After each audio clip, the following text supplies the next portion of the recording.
Okay. Magandang umaga mga kapatid kaibigan. Narito na naman tayo para mag-aral sa salita ng Diyos. Bago tayo mag-umpisa, may konting hihilingin ako sa inyo. Paki-subscribe lang po sa aming munting YouTube channel, Marlon Coret YouTube channel, para mapabilis pagpalaganap ang salita ng Diyos sa buong mundo at maipakilala natin ang ating Panginoong tagapagligtas nga si Jesucristo. Ayun lang po. Paki-subscribe Marlon Coret YouTube channel. Maraming salamat po. Tayo na'y manalangin. Ama naming Diyos nga makapangyarihan sa lahat. Salamat po Panginoon sa umagang ito. Narito po kami Panginoon para mag-aral sa iyong salita. Basbasan mo po Panginoon ang lahat ng taga-subaybay at taga-pakinig nitong minsay na to, na sila'y makakilala sa iyo at ikaw ay tanggapin bilang Panginoon at tagapagligtas. Ito ang aming hiling at samot dalangin sa pangalan ng aming Panginoong Jesucristo, naming Panginoon tagapagligtas. Amen. Mga kapatid kaibigan, dito tayo mag-aral ngayong umagang ito sa Deuteronomio Kapitulo 7, versikulo 21 hanggang 26. Ito ang ating pag-aaralan ngayong umagang ito. Ito ang sinasabi dito sa versikulo 21. Hindi kayo dapat matakot sa kanila, pagkat kasama ninyo si Yahweh, ang dakila at makapangyarihang Diyos. Yan ang sabi dito sa 21. Hindi tayo dapat matakot pagkasama natin ang Diyos. Yan ang sinasabi dito. Hindi tayo matakot. Basta kasama natin ang Diyos, dapat tayo matuwa. Magpasalamat dahil kasama natin ang Diyos. Hindi tayo pababayaan ng Diyos. Pagkasama natin ang Diyos, lahat na ating hilingin ibibigay ng Diyos dahil kasama natin ang Diyos. 22, ito ang sinasabi dito sa 22. Unti-unti silang lilipulin ni Yahweh, hindi sila uubusin agad, at baka hindi ninyo makaya ang mababangis na hayop. Yan ang sinasabi rito sa 22. Unti-unti silang lilipulin at hindi sila uubusin, baka di nila makaya ang mababangis na hayop. Ito hayop, ang kaaway ito. Hayop eh. Kaaway ng Panginoon. Ito tinatawag na hayop. Alam na natin kung sino ang kaaway ng Diyos. Ito ang sinasabi ng hayop. 23. Ito sinasabi dito sa versikulo 23. Ngunit tiyak na ipasasakop sila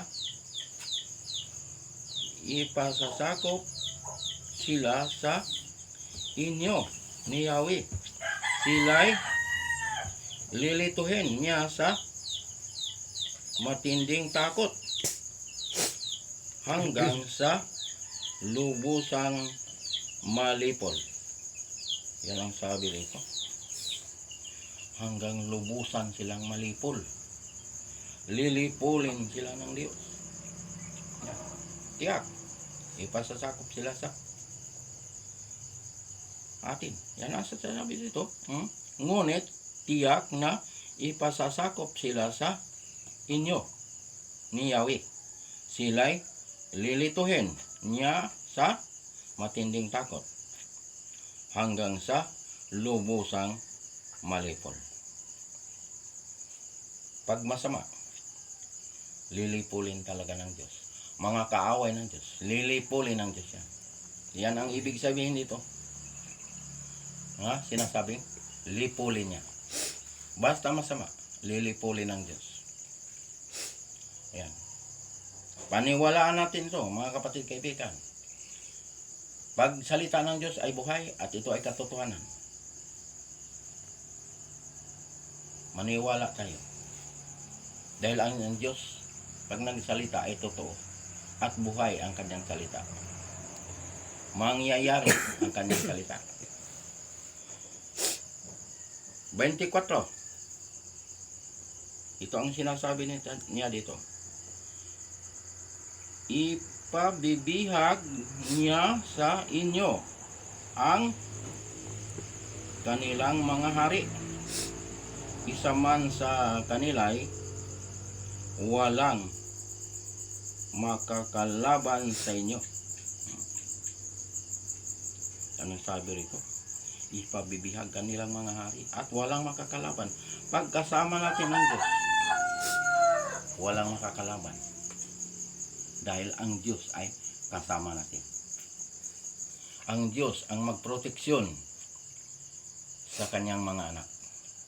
Proteksyonan ng Diyos ang kanyang mga anak. Walang makakalaban. Yan ang sinasabi rito sa versikulo 24. 25. Ito ang sinasabi dito sa 25. Sunugin ninyo ang kanilang mga Diyos-Diyosan.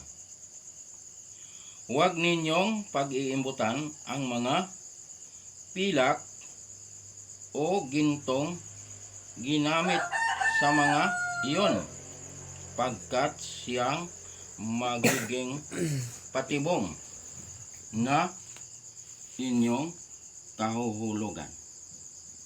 Dahil iyon ay kasuklam-suklam kay Yahweh. Anong sabi?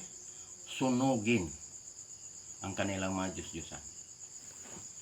Kay kasuklam-suklam sa paningin ng Diyos.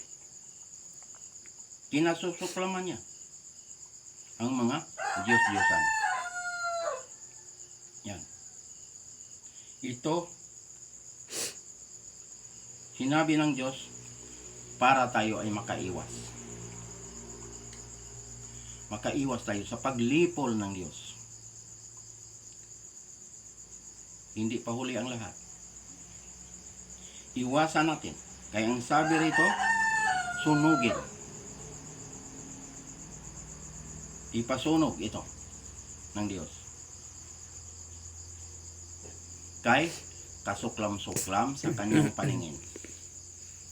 Anong sinasabi dito sa versikulo 25? Mga kapatid, kaibigan, huwag kayong magalit dahil ito ay salita ng Diyos. Tinuturuan tayo ng Diyos para tayo ay makaiwas. Para hindi tayo maparusahan ng Diyos. Paniwalaan natin ito. Dahil ang Diyos ay may sabi nito, hindi ako. Ginamit lang ako ng Diyos bilang instrumento para maipahayag ito sa buong mundo. Para makaiwas ang tao sa parusa ng Diyos. Nasa inyo yun. Basta ito ay ipinahayag ng Diyos. Iwasan natin ang mga Diyos-Diyosan, ang mga ribulto, mga imahin, mga larawan. Iwasan natin yan. Dahil kasuklam-suklam kay Yahweh. Yan ang sinasabi rito sa versikulo 25. Huwag tayo magalit. Buksan natin ang ating isip, ang ating puso. Nga maluwag na tanggapin natin ang salita ng Diyos. At tayo ay umiwas sa mga ribulto o mga larawan o mga imahin. Iwasan natin ito. Hanggat dito pa tayo, buhay pa tayo. Kaya pag hindi natin ito pakinggan, hindi natin ito paniwalaan, aabutin talaga tayo nito sa oras ng paghuhukom ng Diyos.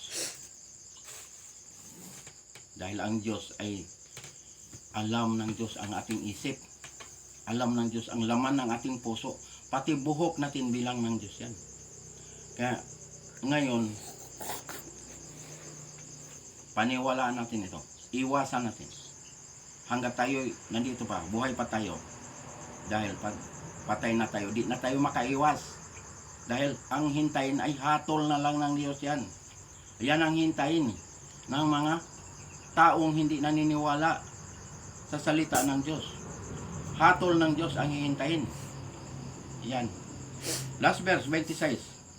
Itong sinasabi rito, sa versikulo 26. Huwag kayong mag-uuwi ng anumang bagay na kasuklam-suklam. Pagkat iyon ang magiging dahilan ng pagsumpa niya sa inyo. Lahat ng tulad noon ay sinumpa. Kaya dapat ituring na kasuklam-suklam. Mahirap, mga kapatid kaibigan, pag sumpain tayo ng Diyos. Yan, sumpa. Ang sinabi rito. Pag magpatuloy talaga ang tao nito, sumpa ang aabotin. Yan, ang Diyos may sabi nito, hindi ako. Susumpain niya ang mga tigsimbag, mga Diyos-Diyosan, mga larawan, mga imahin, yan, mga ribulto. Susumpain ng Diyos yan. Yan siya may sabi dito. Ang Diyos, siyang higit na kakaalam, kaya tinuturuan tayo. Ang Diyos ay hindi nagkukulang sa pagtuturo at paalaala sa bawat isa sa atin para tayo ay makaiwas. Pinapaiwas tayo ng Diyos niyang mga ribulto, larawan o mga imahin. Pinapaiwas tayo kay kasuklam-suklam sa paningin ng Diyos yan. Ayaw ng Diyos yan. Ay, mga kapatid kaibigan, marinig ninyo ito. Huwag kayo magalit. Huwag kayo magalit sa akin. Dahil pag nagalit kayo sa akin, sa Diyos kayo nagagalit. Dahil salita ito ng Diyos. Hindi ko to salita. Ipinahayag lang ito sa buong mundo para ang tao ay malaman niya nga ipinagbabawal ito ng Diyos. Dahil para ang tao ay makaiwas, para hindi siya abutin sa parusa ng Diyos. Ayan. Yan mga kapatid kaibigan, ito ang ipinahayag ng Diyos. Para ang tao ay maka-iwas.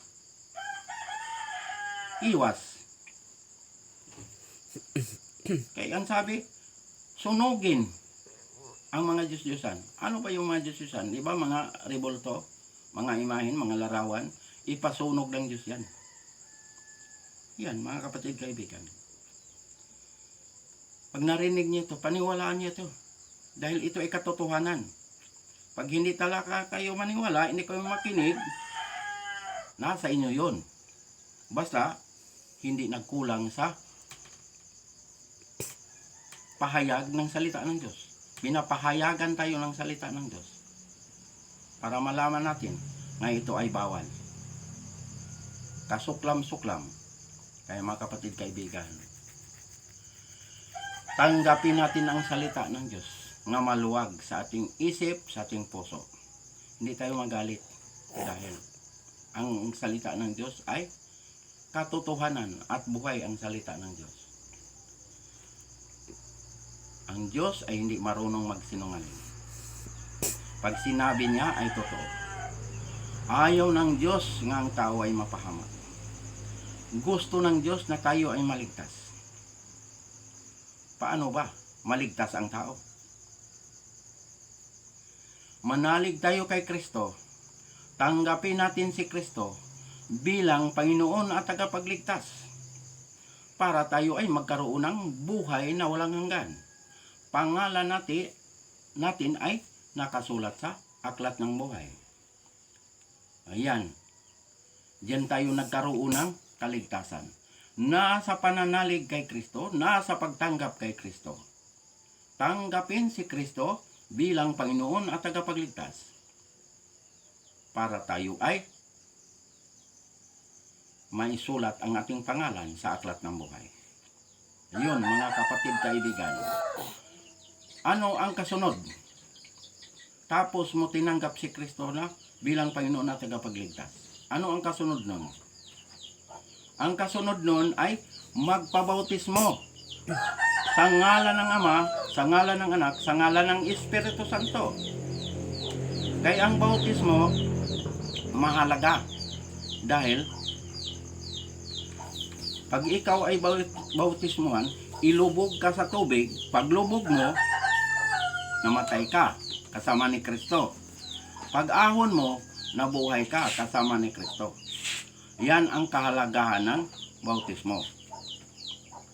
Namatay tayo kasama ni Kristo, nabuhay tayo kasama ni Kristo. Tayo ay nagiging bagong nilalang na. Wala na ang dating pagkatao. Tayo ay bago na.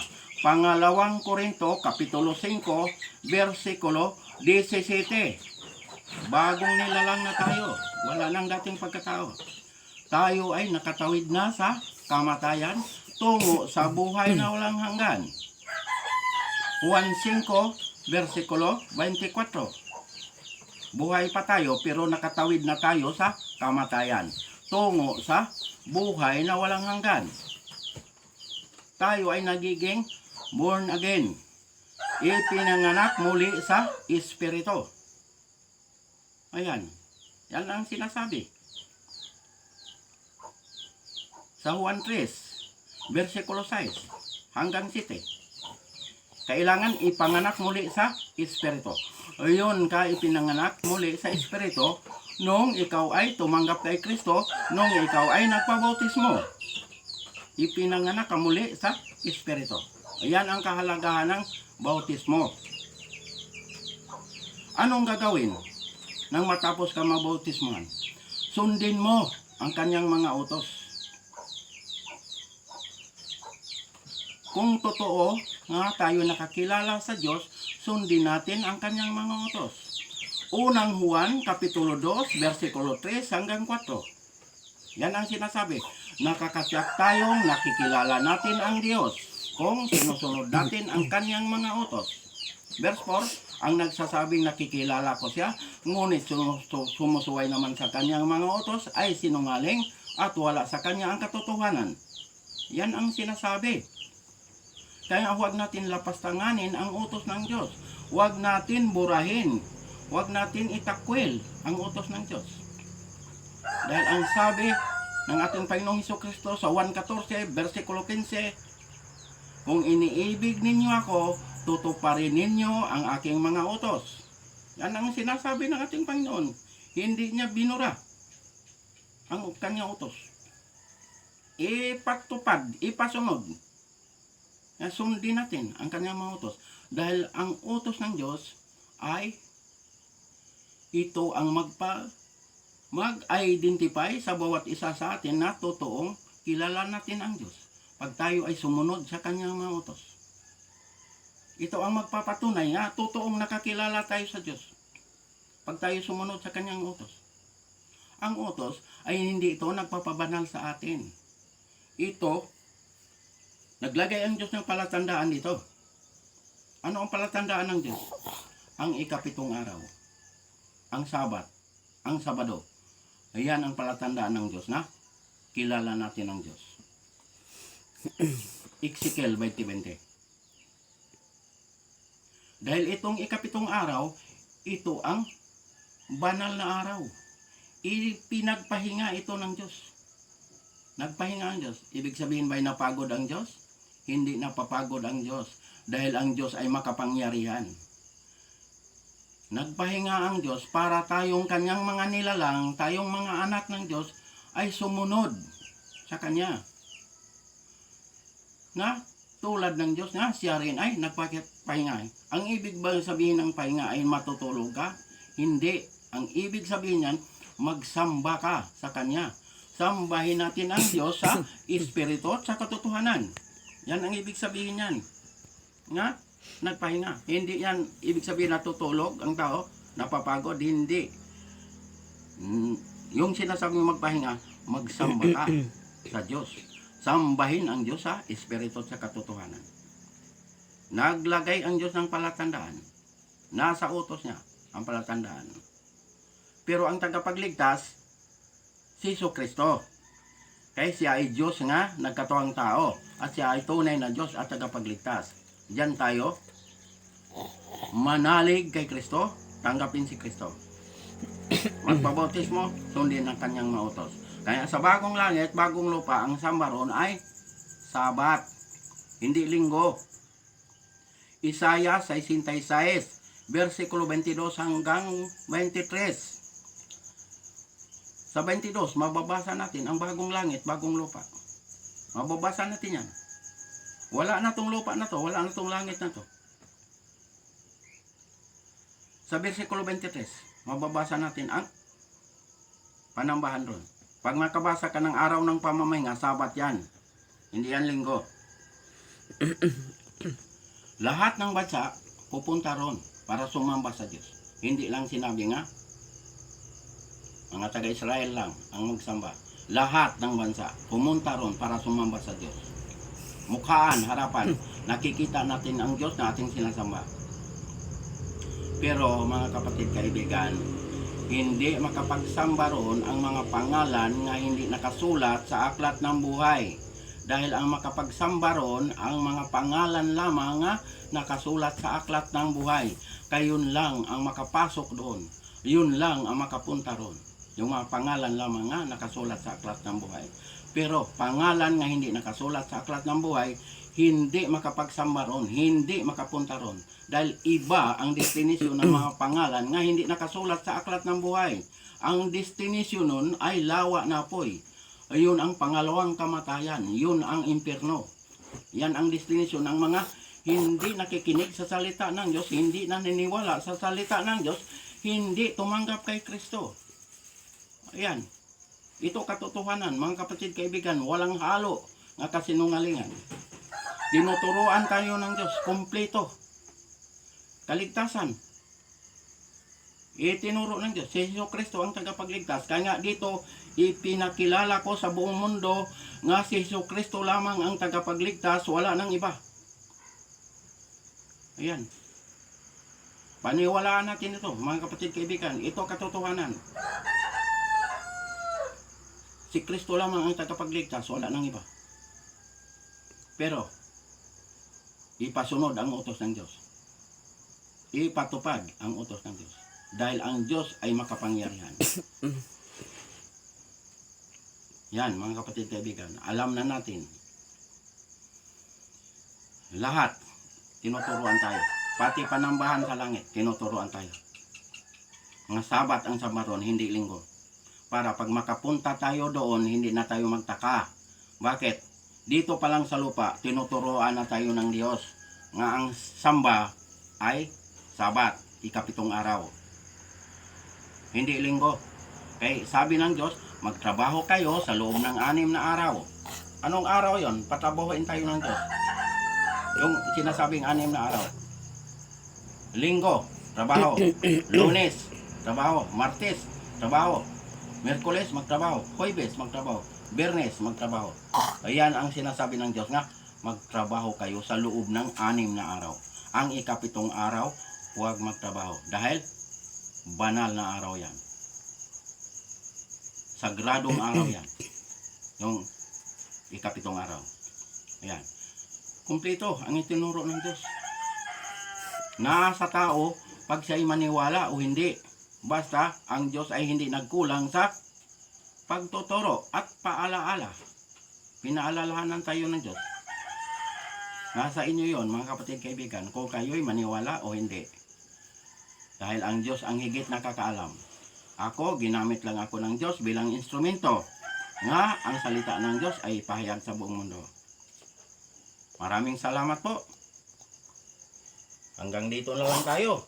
Paki-subscribe lang sa aming munting YouTube channel, Marlon Coret YouTube channel, para mapabilis pagpalaganap ang salita ng Diyos sa buong mundo at maipakilala natin ang ating Panginoong tagapagligtas nga si Jesucristo. Yun lang po, maraming salamat. Tayo na'y manalangin. Ama naming Diyos nga makapangyarihan sa lahat, salamat po Panginoon sa mga salita mo naming napag-aralan ngayong umagang ito. Basbasan mo po, Panginoon, ang lahat ng taga-subaybay at lahat ng tagapakinig nitong minsay nito na sila'y makakilala sa iyo at ikaw ay tanggapin bilang Panginoon at tagapagligtas. Ito ang aming hiling at samot dalangin sa pangalan ng aming Panginoong Hesukristo, na aming Panginoon tagapagligtas. Amen.